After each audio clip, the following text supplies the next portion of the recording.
Well, hello everybody and welcome to tonight's Wealth Builders webinar. I'm just so excited that you're joining us tonight. We're going to be talking about one of my favorite topics, fix and flips, and we're just so blessed to have all of you.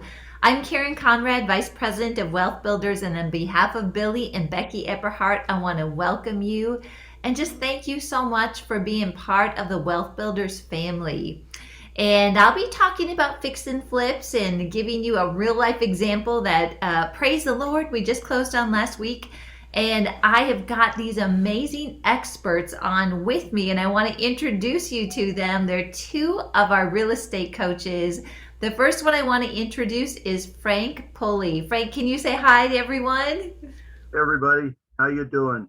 Even if you're just a buy and hold person, fix and flips can fit into your business plan as being able to generate cash for your business. So listen to what Karen has to say. Oh, that's awesome, Frank. Thank you. And Mike Davis from Pueblo, Colorado.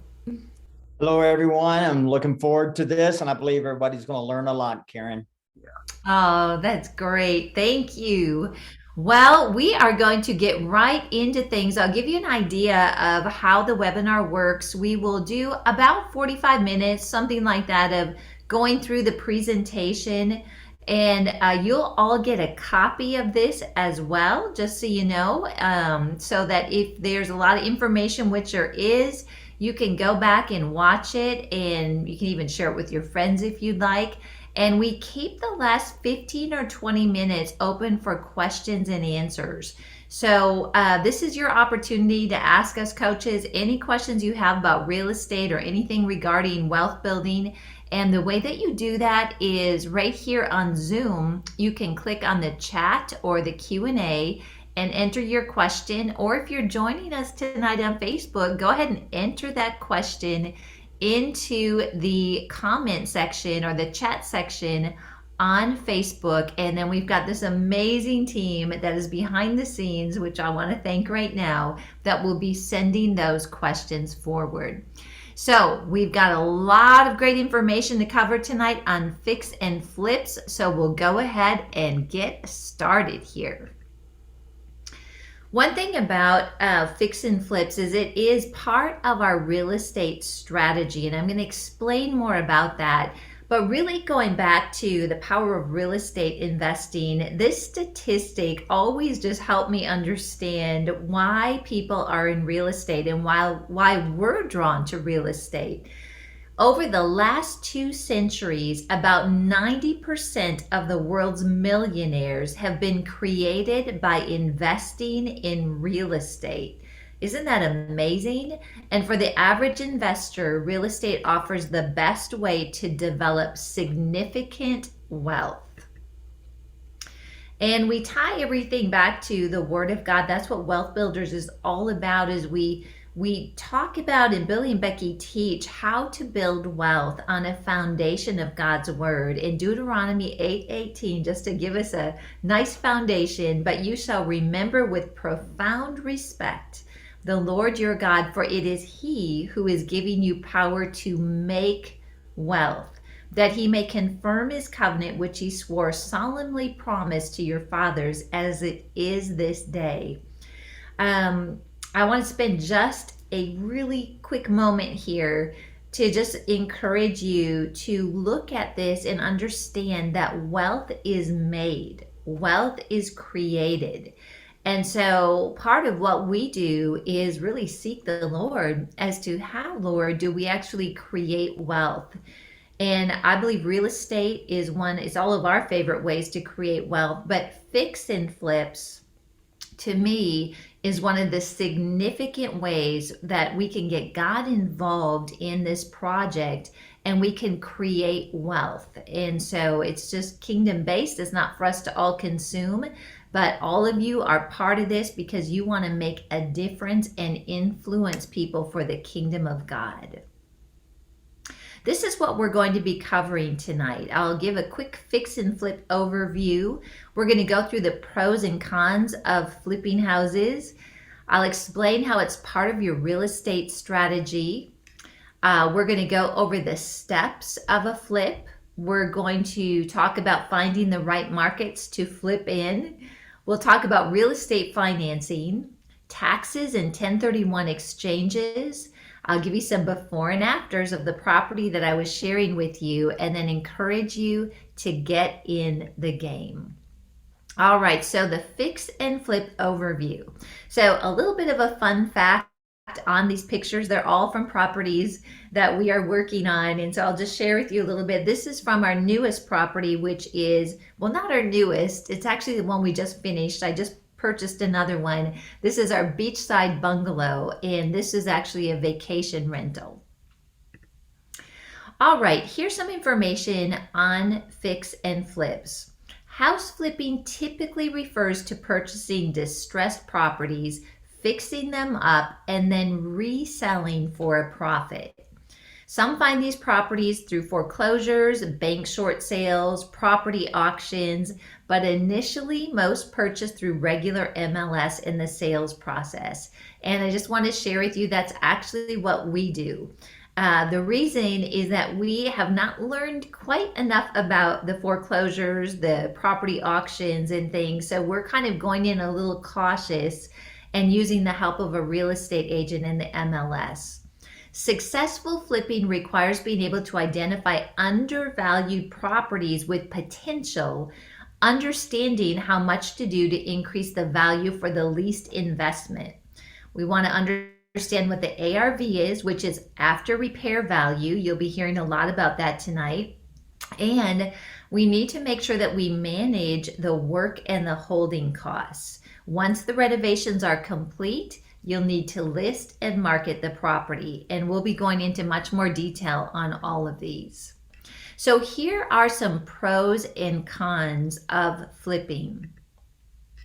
Fix and flip real estate has the potential to make a large amount of money in a short period of time and bring in cash flow. It's got multiple exit strategies by selling to an owner-occupant, an investor, or even as a turnkey rental property, which is really becoming a thing now. It's taxed as earned income if sold within a year. But if you hold it for a year, which is what we did, you actually are able to have it taxed as capital gains, or it's eligible for a 1031 exchange, which again, I'll be talking more about. It's best for well-capitalized investors who work full-time in a local market. It can be a high-risk investment strategy that hinges on correctly timing the market. But one of the things about this coaching team is we're going to give you some information and guidelines on how to kind of hedge that risk or mitigate that risk. And sometimes if there's too many fix and flippers in a single market, you can make below market deals extremely difficult to find. I think one of the things that all of us can agree on, although with the interest rates going up, I think we're going to see, some change in some markets, is when we find a property that is undervalued, there's usually a lot of competition for that property. And there's no doubt that there are a lot of buyers out there, a lot of investors. But I truly believe, and we've kind of been living it out personally, which helps me have a lot of confidence in what I'm saying to you, that if you shop for the right market, there are still deals to be made. And if you approach things correctly, you're able to find those properties. And as Mike Davis shares with us, he believes the properties, and I just grab onto that and say, yes, the properties that are supposed to be mine will come to me. So we don't need to worry about the competition. These are some pros and cons that are actually from the website of Rocket Mortgage. I thought this was kind of interesting. The pros are with flips, you have the potential to make a huge profit. The con is that you have a potential to lose your investment. And this is something that you have to know what you're doing, right? That's why you're on this webinar. It's great for people with high skill levels, but it may require outside help and support, which I'll be sharing with you. We definitely got some outside help and support. It's less risky than other types of real estate investing, or can be, but it does require intense planning and budgeting. You can gain useful real estate experience. Boy, did we learn a lot and connected with a lot of the right people to help us on other projects.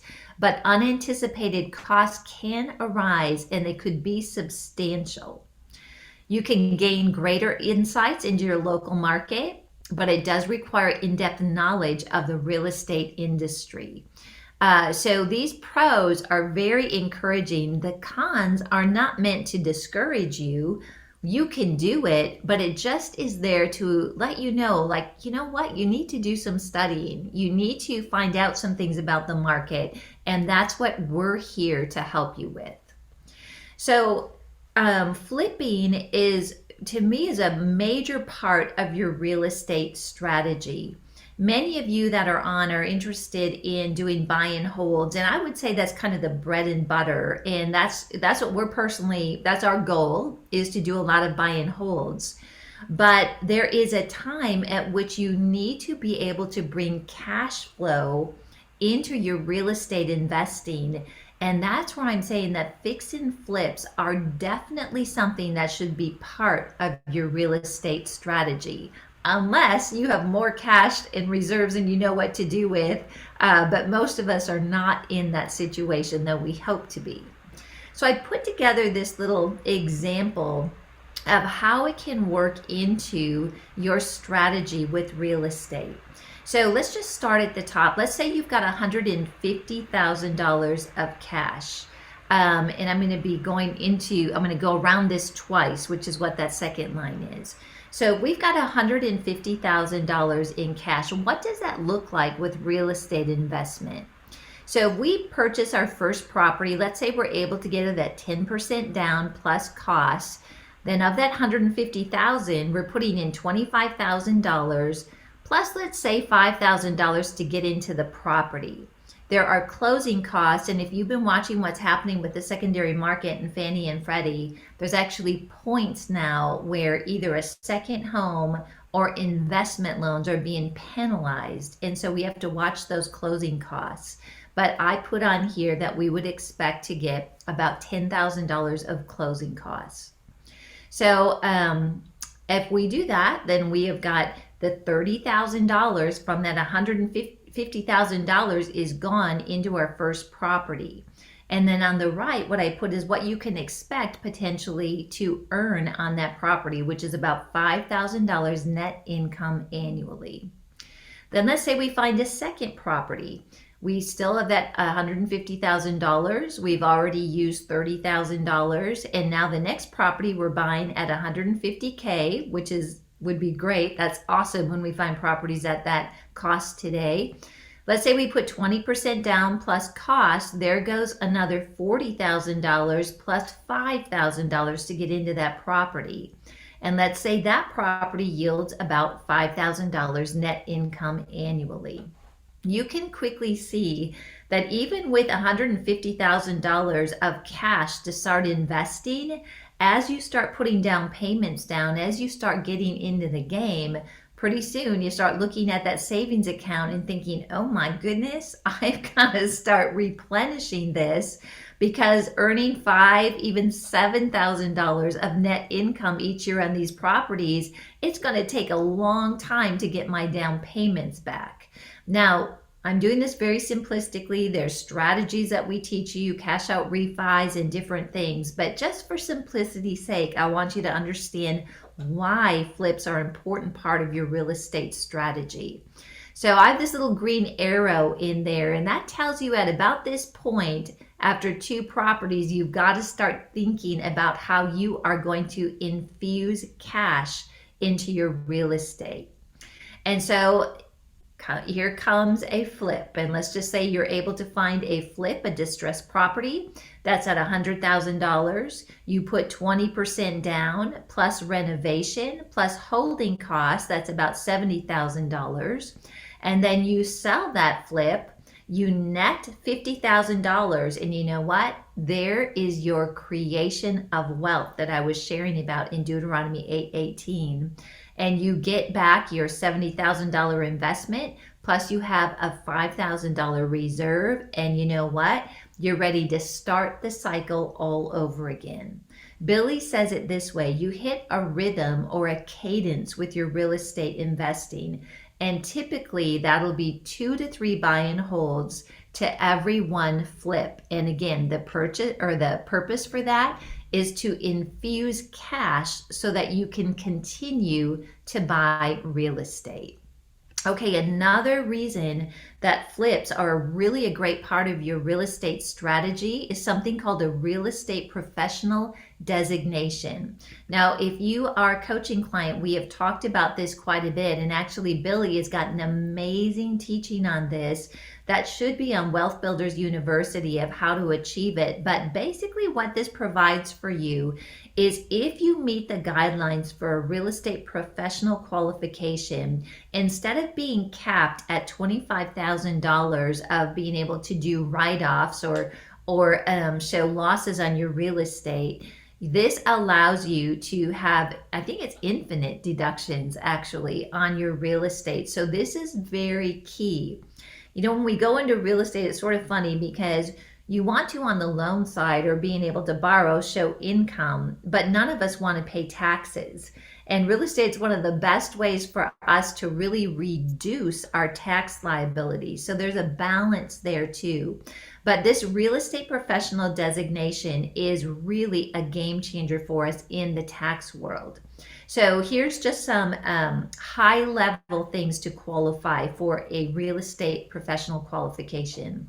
You have to have material participation in each specific rental, the material participation in a separate real property trade or business, which is where the flips come in. And then there's something called the 50% rule, 750 hours rule, and a 5% ownership rule. Now, obviously, we can't cover all this in detail tonight, but I'll just tell you, just coming out of a flip, you spend a lot of hours on a flip. So it can really help you to qualify.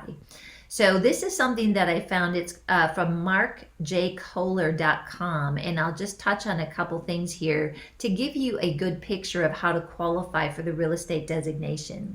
To qualify for tax purposes, a taxpayer or their spouse must meet a two-part test. The taxpayer must spend the majority of his or her time in real property businesses. And number two, the taxpayer must spend 750 hours or more in the real property business and rentals in which he or she materially participates. So the biggest question we often ask is what occupations qualify as real property businesses?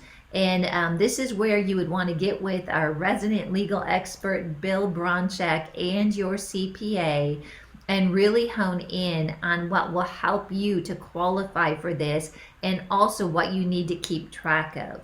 But as we personally, our family, Dave and I and Levi, look back on our year in 2021, we purchased 5 properties. 4 of those are buy and holds, and one of them is a flip. And we are so grateful for the flip, not only because we made a lot of money, which enables us to do more, but we were able to log in a lot of hours to help us qualify for this designation. All right, let's go into the steps to a flip.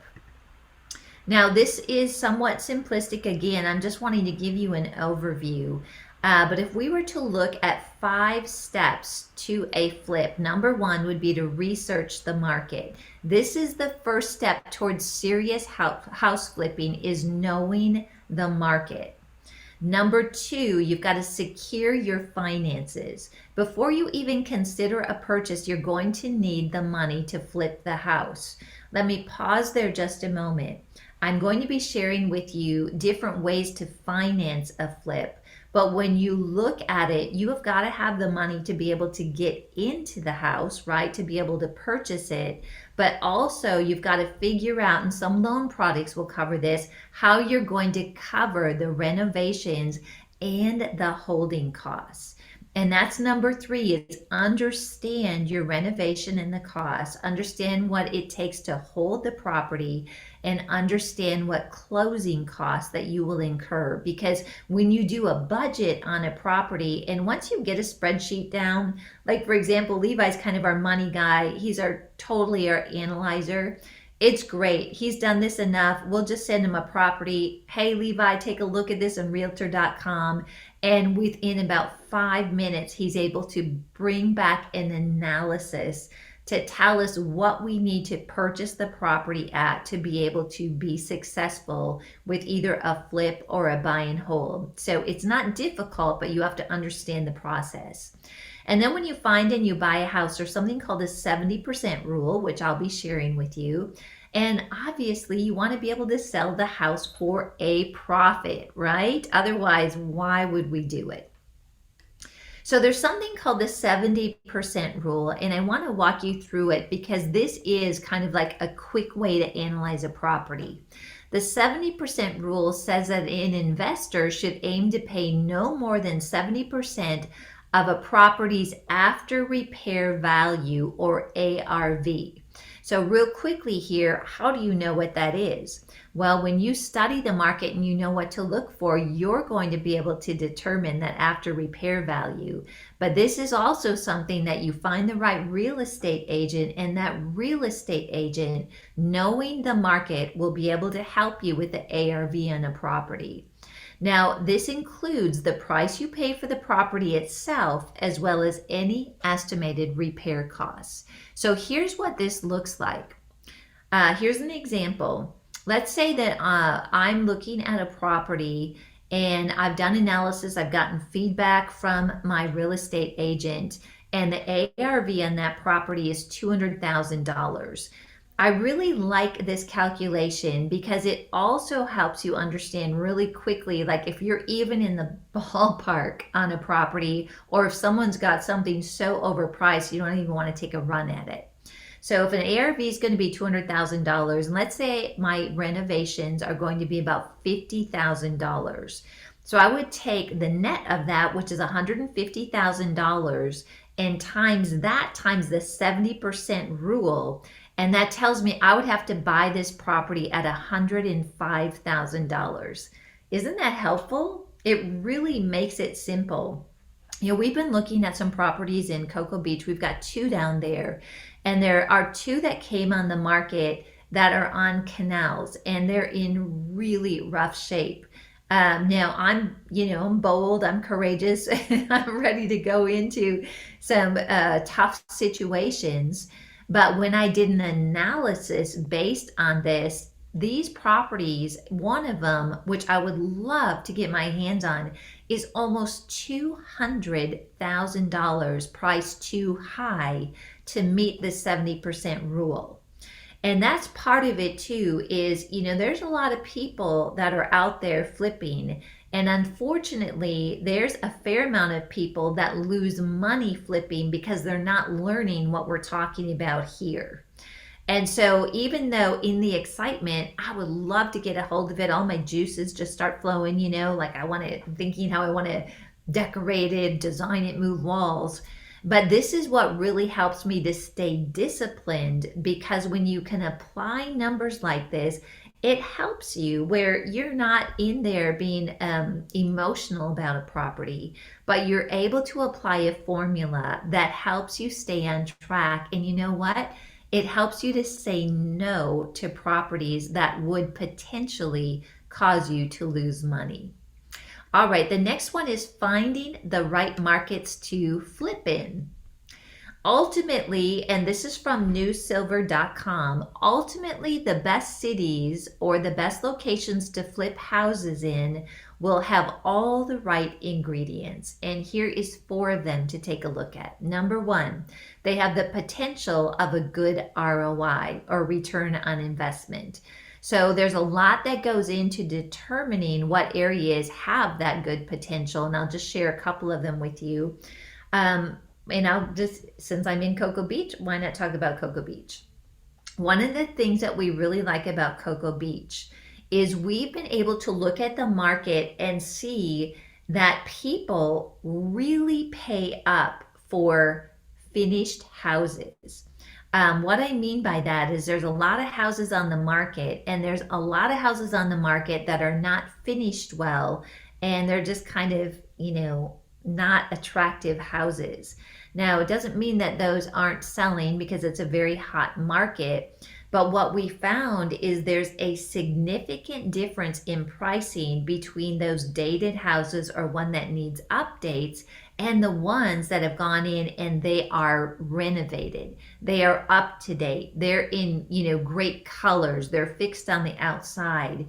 And when you find an area that's got a gap like that, those are areas for you to take a look at and consider flipping. Another one is specific neighborhoods. There's one project that I did in Colorado Springs, which is a very tight flip market, but the really tight space for flips is in the $200,000 or below market. Where we were able to find space is to go up a little bit higher in that mid market.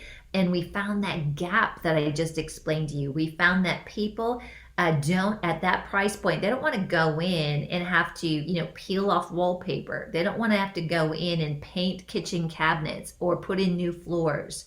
If you do that, there's a significant increase in some neighborhoods that people are like, great, it's move-in ready. So that's what I mean by the potential of a good ROI. Also, you want to get in a market where you have affordable renovation costs. Now, that can be anywhere from the supply chain that's happening right now, but most of that is going to be in your labor.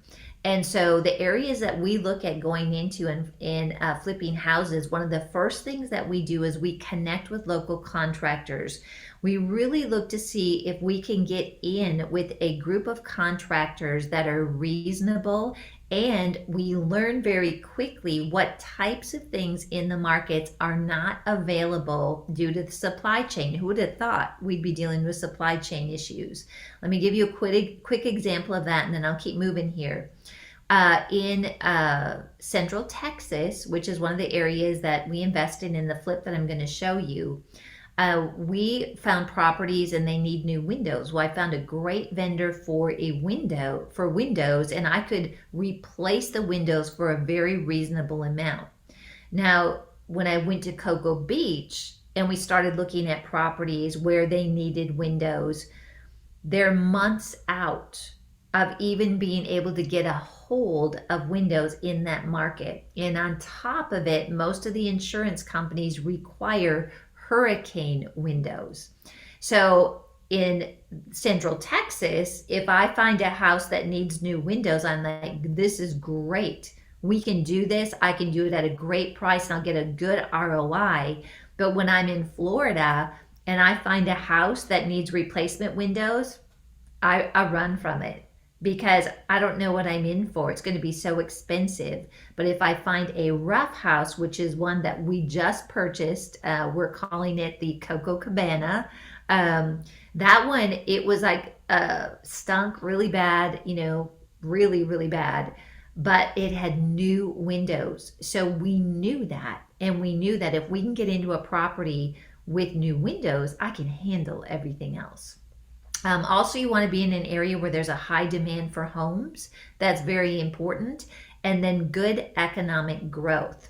So those are some things that you can learn about. For example, when we went into the market in Central Texas, we learned that one of the largest Amazon fulfillment center in Texas was being built between the town that we are investing in Waco, Texas.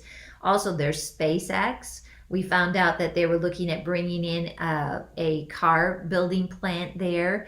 When you find out those things, there are things that other people don't know about. Just by asking questions, that can really help you to identify a good area to do flips in. All right, real estate financing for flips. There's a lot of different options out there that are available, but I just want to mention a few of them here. One of the things that you can do, which is actually what we did, is we bought the property on a conventional loan and we funded the improvements from our savings account. And that works really well, but if we would have had two properties going, that wouldn't have worked so well, because we would have gotten really tight with cash before we actually sold the property. You can also do something called an ARV loan through your local bank. And that is actually a really good option that we talk about a lot. And Billy talks about this, Frank does, Mike does. You really want to go out and start talking to your local banks. They will oftentimes, and I actually, as a banker for 25 years, used to do this for people that were my customers. They will do a loan once they know you based on the after repair value, and they will help fund the improvements. There's also something called a home style loan. This is very interesting. I talked to a guy's name is Jim Nunn. He's over all of the home style loans for the whole country for this one company. And this is a Fannie and Freddie product that gives you the opportunity to finance based on the ARV of the product, the after repair value. And it gives you normal Fannie and Freddie rates for the most part. They do 5 draws during the process, but here is the kicker for it is that you can't general it yourself. You have to get a general contractor that meets the criteria of the local building inspectors. Now, there's a lot of protection with that, and we've got a good general contractor in Texas. I don't have one in Florida yet, though I'm looking for it. Home style loan. Also, if you pick up an FHA loan, there's something called a 203B, which is a HUD loan product that also is kind of an incentive for you to improve a property. There are private financing options, which I think is going to become much more prevalent in the market today just because of some things that are happening with the Fannie and Freddie. And then you can always do a partner or an investor loan or partnership for a percentage of profit. And that can be somewhere, sometimes you can partner with someone that's got a bunch of money, but they don't have an interest or time or the capability of actually carrying through the flip.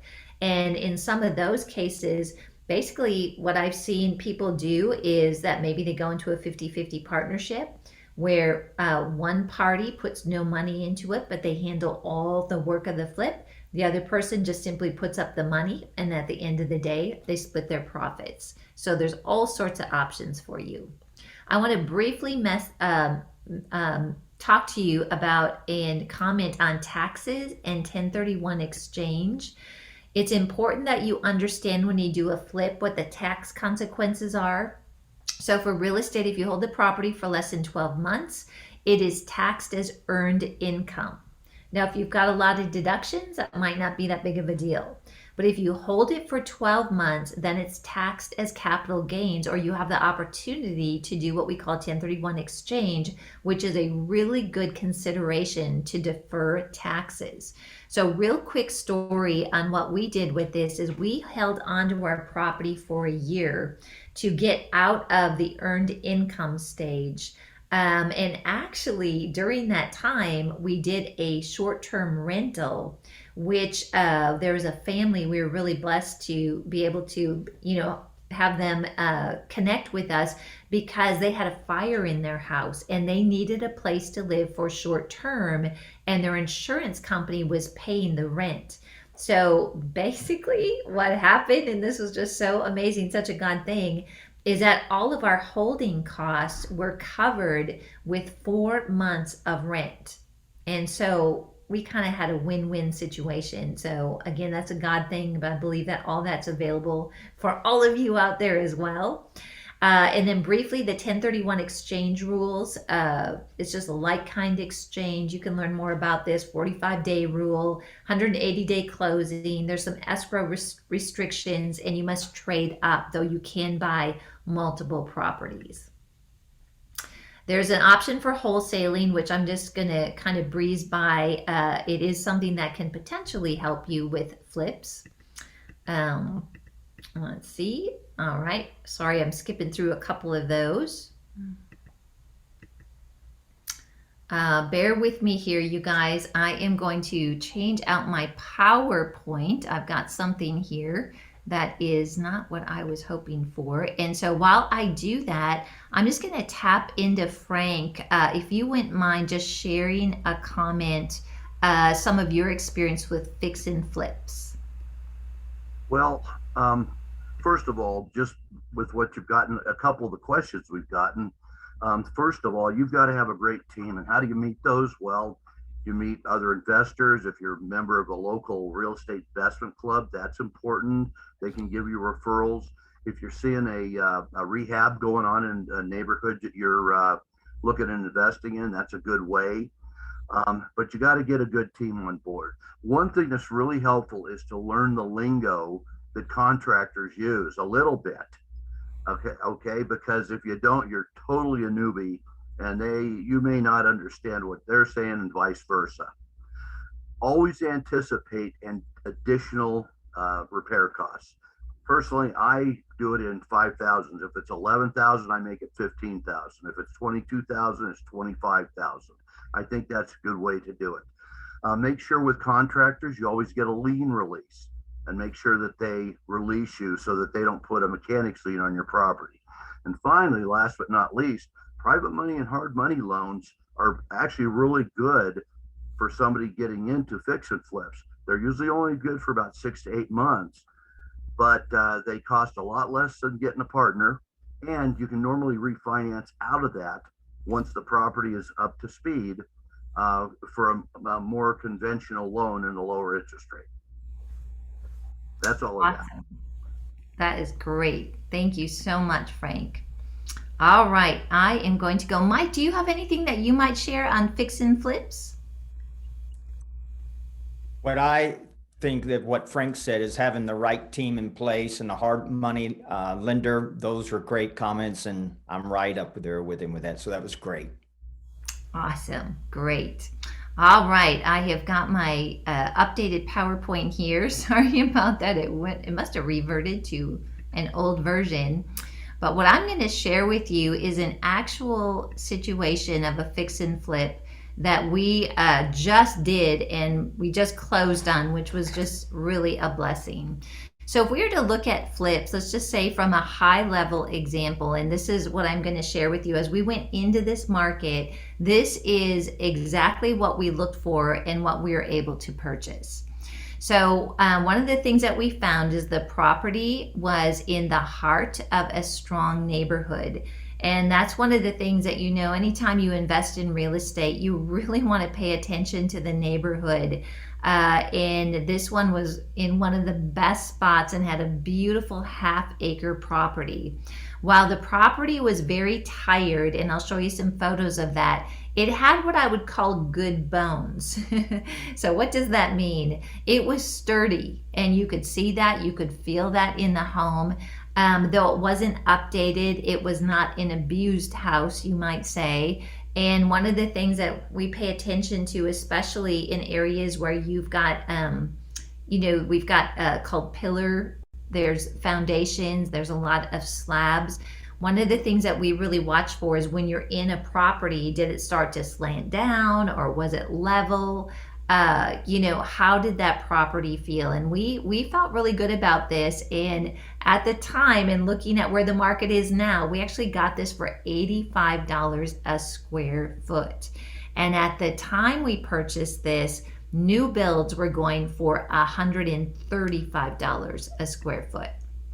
All right, so this is a picture of the porch on the outside, and there's a little before and after. So I'll just go back and those of you, I know a lot of you love design, but when you go in and you look and you think, what do I absolutely have to do here? And what is maybe something I don't have to do that's not really going to bring value? So just on this porch, we just saw several things that stood out to us. First of all, the colors were very old. The brick, even though it looks muted here, was actually a very ugly orange brick. We had these bushes that you couldn't really see the porch. As you can see, everything was kind of, old and patchy and just didn't look up to date. So when we redid the exterior, we painted the outside, which is alabaster. I redid the colors. This is elephant ear, all these colors. We built cedar flower boxes. Basically, I just took a farmhouse type color scheme and we just painted. That's all we did. And it just made a significant difference. And we found a front door, which is a great story. We found that for a very inexpensive price. We even painted the swing. And so the exterior, and I cover this more in detail on fix and flips, but really your curb appeal is one of the areas that you get your biggest ROI on a property. Here's just some before and afters when we walked in, and wow, this is just super ugly. It just like screamed opportunity for us. When we walked in the house, I've never seen so many doors. As you can see here, it was terrible. It was all closed up. Floors didn't match. There's pets in the house, which, Billy says, hey, the smell of money. This was the family room. As you can see, there's a wall here. There was these beams, and you can't really tell here, but literally these ceiling fans came down. This is an 8-foot ceiling. I don't know why they put them on those beams, because you would hit your head if you were 6 foot tall. This was the brick fireplace. Oops, sorry about that. This was the front room where they had the formal dining. And so as you can see, I mean, it was kind of kept up, but things were old and they were very closed up. This was the kitchen. And these are cupboards and cabinets, which was a big decision for us. I'll tell you what we did. But as you can see, there's walls here, chopped up, really dysfunctional, which just showed us there's some opportunity because there are some great things about the house. So this is the after picture of that kitchen. And so let me just go back. I want to show you the before again. And maybe you can think about, what did they all do? We opened up the wall. You'll notice I actually kept the cupboards. I just painted them, which was a big decision. We replaced the countertops, replaced the backsplash, took this hood down, and I'll show you some things that we did here on the side. I had an island built, which was very inexpensive because it wasn't big enough to put a standard island. So we made a smaller one. I switched out the knobs. Here's the updated backsplash. Opened up that wall. New light fixture. We did a treatment on the brick called smear, which really toned down the orange. Added a microwave. There's no space for a microwave. And then added a pantry door. There was a pantry there, but again, it's just really impactful. Again, the before and the after, and this was not replacing the cabinets. If I would have replaced this kitchen, it would have cost at least $20,000. So this was a big savings and a big choice that we had to make. All right, here's just some additional little photos. I want to show you the in process.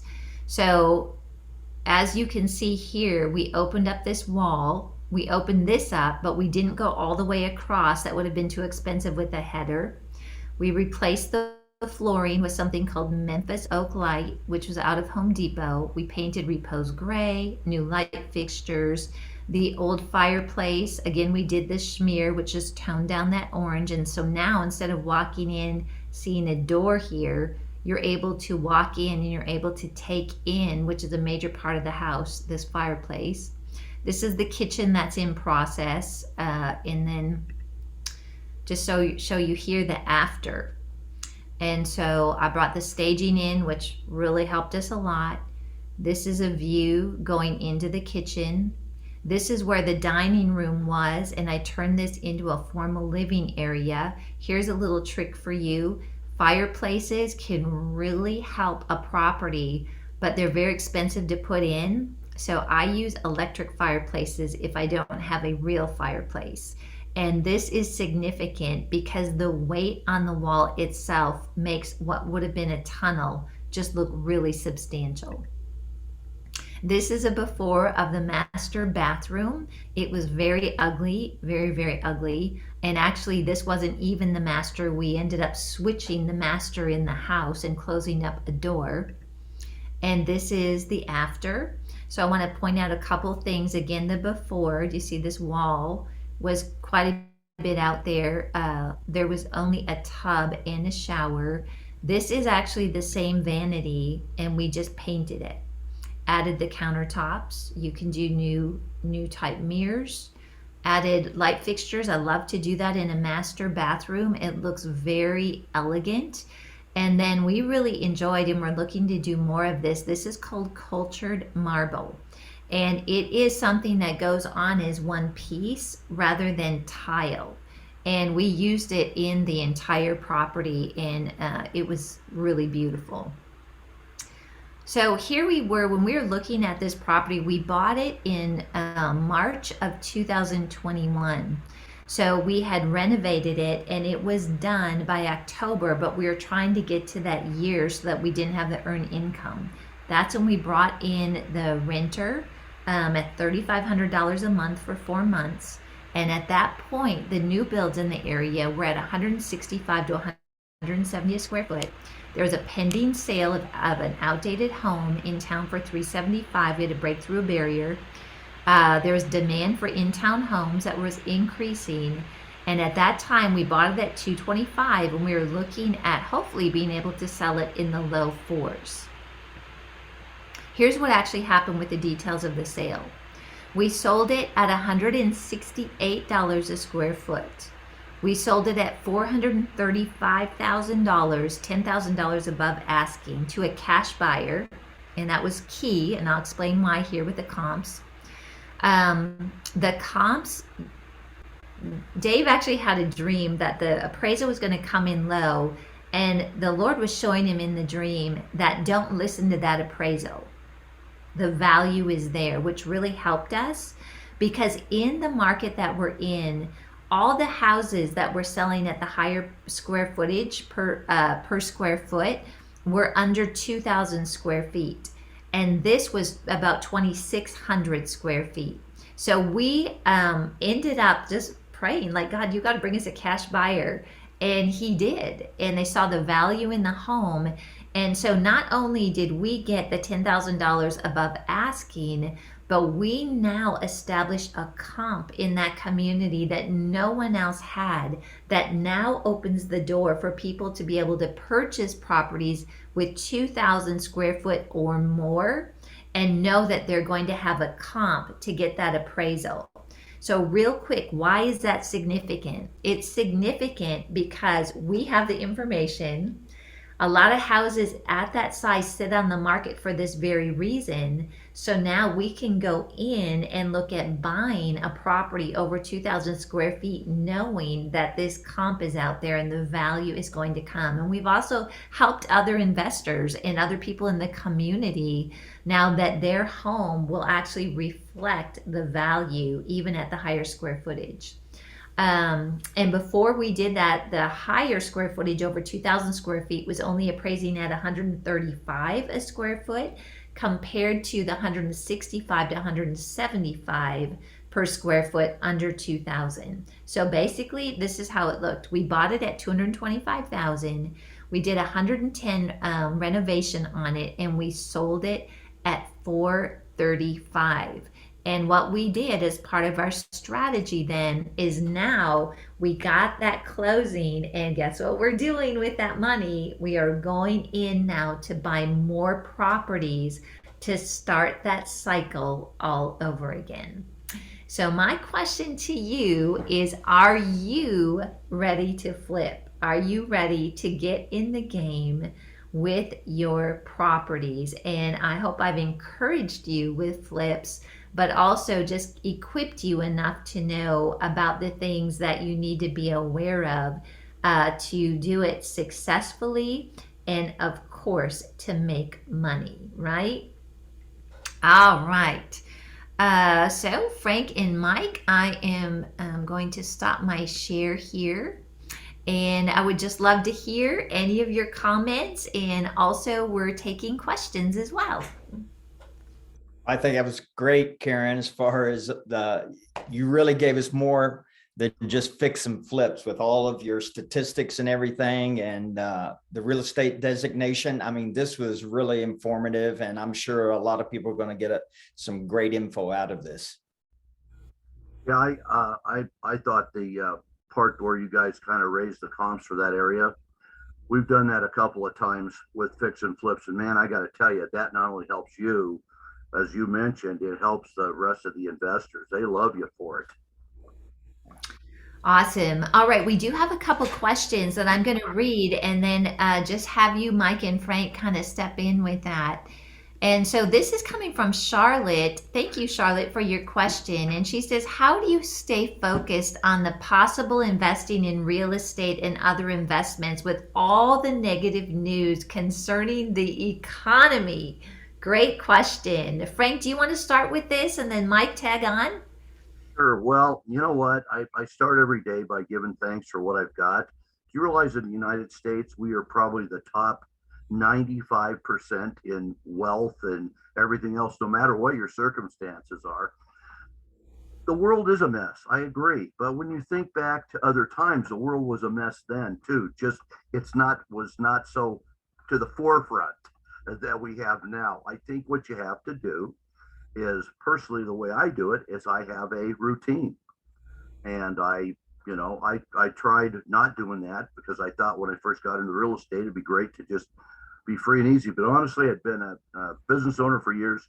Get up, take a shower, read a little bit of scripture, have a cup of coffee, go downstairs in my office, check email, and that gets me going for the day. And that allows me to focus and get away from the rest of the world, which I know I'll probably see on the 5 o'clock news. But you know what? By then, I've already done all the damage I'm going to do that day.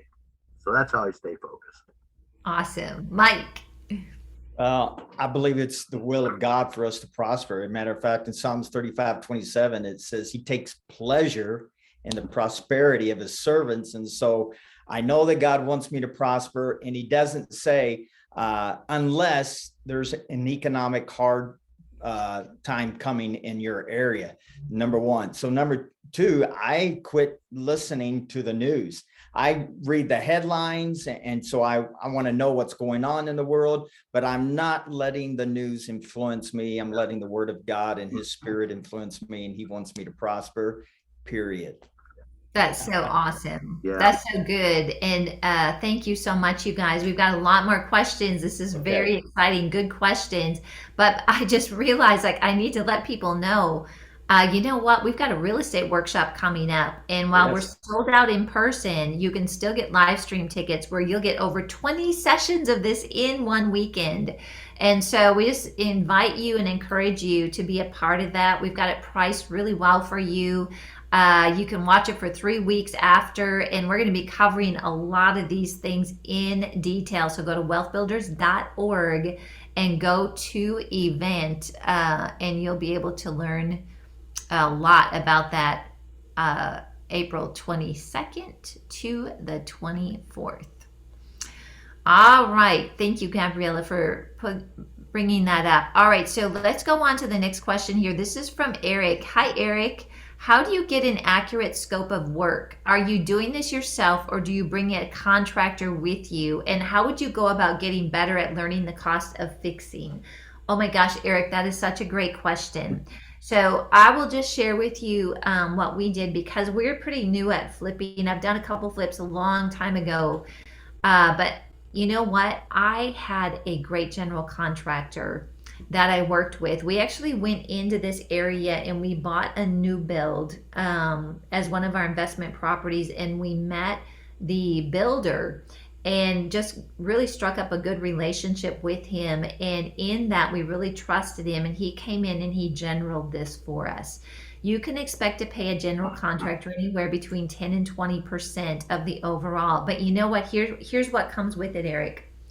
You not only get the expertise on getting the cost down, and that's the thing is like once he did the cost, he stayed with it, and that's important. Don't let a general contractor say, well, you know, I'll quote you this, but it could be higher. No, stay with the quote. But you know what else he did is he shared all his subcontractors with us. And so as we went through the process, we actually had great relationships with all the subcontractors. Our contractor, we have a great relationship with him. And now we have a portfolio of subcontractors if we need anything that we call on. And we priced it. This is a lot of information. This would be something the workshop I'd be able to explain more just for time's sake. But we actually got it down to a price per square foot.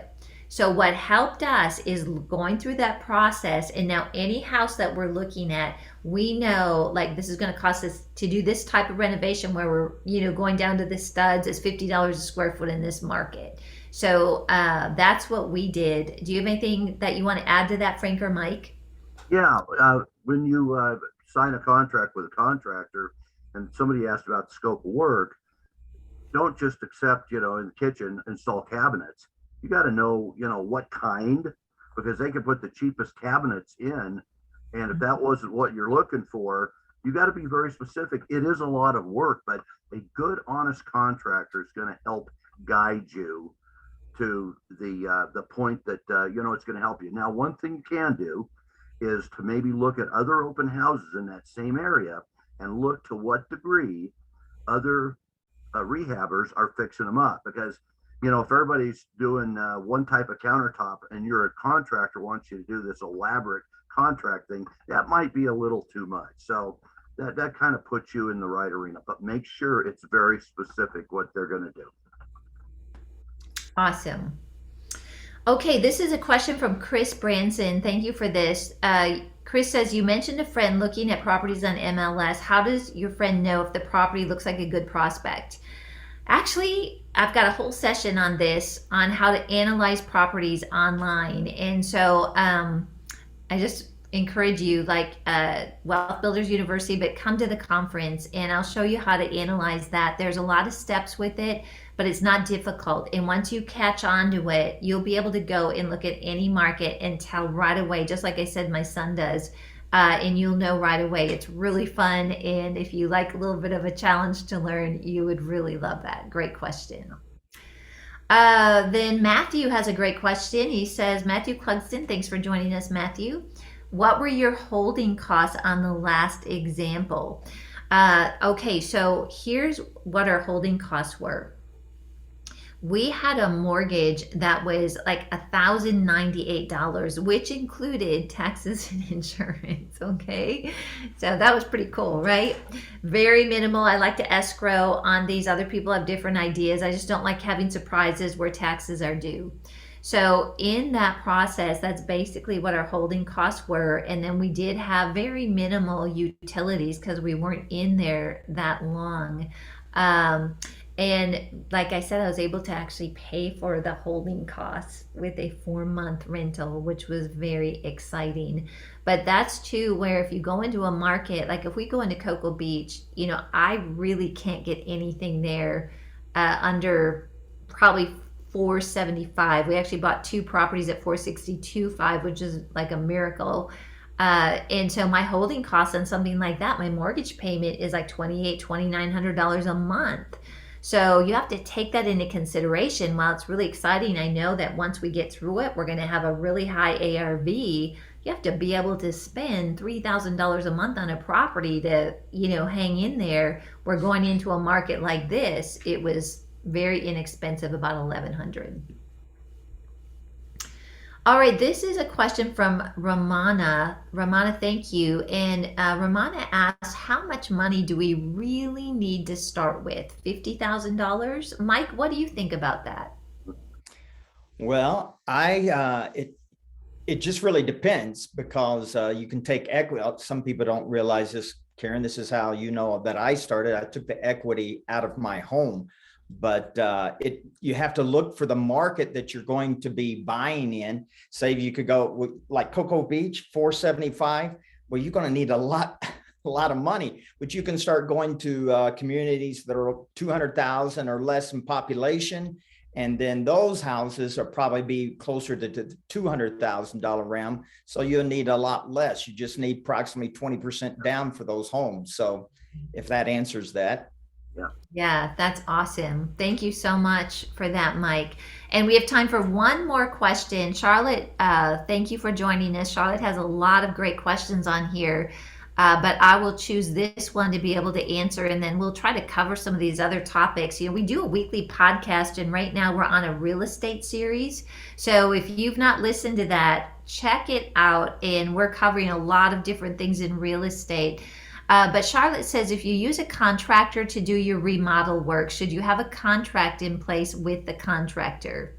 Absolutely. But let me tell you what that can look like, all right?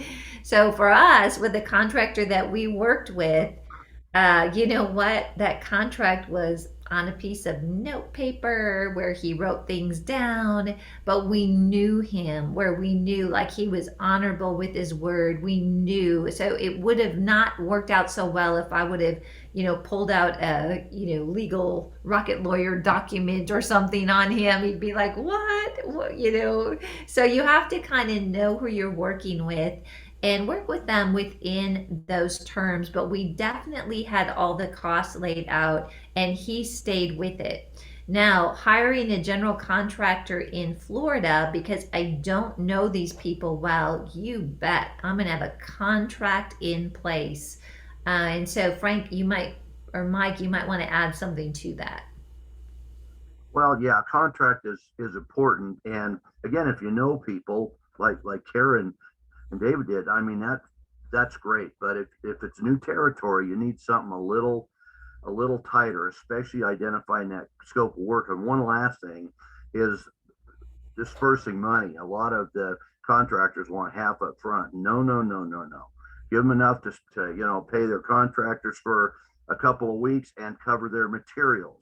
And then again, give them another, 25% a couple of weeks later. Always hold back at least 15 to 20% at the very end for the walkthrough. If you hold back just $1,000 or so, you'll never see them again. So make sure you hold that 15 or 20% back. It's called a holdback. And that's going to help protect you and make sure they get done the property the way you want it done. That's awesome. Thank you so much. And I do too want to share that just because you hire a general contractor, that doesn't mean you're hands off. You need to be hands on. You need to pay attention to what's going on in the property. And I think it's important to build relationships with not only the contractor, but the subcontractor. And that's part of the fun, just as we loved it as a family, just going in and taking part in some of the demolition or whatever that might be. So anyway, I really appreciate all of you being a part of this. And wow, you guys have really hung in there for this entire session. And again, we encourage you, if you've not signed up, join us for the live stream. Now is such an interesting time in real estate, and I'm looking forward to hearing what Billy has to say, Frank, Mike, really learning about what's going on in the market. But I can tell you this, and I'll end with this: God has success for all of you.